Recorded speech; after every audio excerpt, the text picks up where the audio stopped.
சமீபத்துல ஒரு அழகான விஷயம் படிச்சேன். ஒரு டாக்டர் தப்பு பண்ணா அதனால பாதிக்கப்படுறது ஒரு சில பேஷண்ட்ஸா இருக்கலாம். ஒரு தப்பான ட்ரீட்மெண்ட் நடக்கலாம், ஒருத்தர் ரெண்டு பேர் உயிரிழக்கலாம். ஒரு இன்ஜினியர் தப்பு பண்ணா ஒரு மெஷினரி டேமேஜ் ஆகலாம், ஒரு கன்ஸ்ட்ரக்ஷன் ஒர்க் பாதிக்கப்படலாம், ஒரு கட்டடம் இடிஞ்சு போகலாம். ஆனா ஒரு டீச்சர் தப்பு பண்ணா, ஒரு டீச்சர் தப்பான விஷயத்த சொல்லி கொடுத்தா, ஒரு தப்பான விஷயத்துக்கு முன்மாதிரியா இருந்தா ஒரு தலைமுறையே பாதிக்கப்படும். அது டீச்சருக்கு மட்டும் இல்ல, சோசியல் மீடியால இன்ஃப்ளூயன்சரா இருக்கிறவங்க, 4 பேருக்கு 4 விஷயத்த எடுத்து சொல்லணும்னு நினைக்கிறவங்க, தயவு செய்து கரெக்டான விஷயத்த சொல்லுங்க. தப்பான விஷயத்துக்கு என்டோர்ஸ் பண்ணாதீங்க.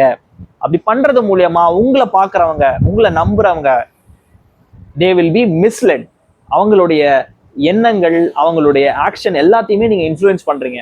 ஸோ சொல்லி கொடுக்குறவங்க, the people who are there teaching, telling people how to do things, please கரெக்டான விஷயத்த சொல்லித்தாங்க, கரெக்டான விஷயத்த இன்ஃப்ளூயன்ஸ் பண்ணுங்க. தேங்க்யூ.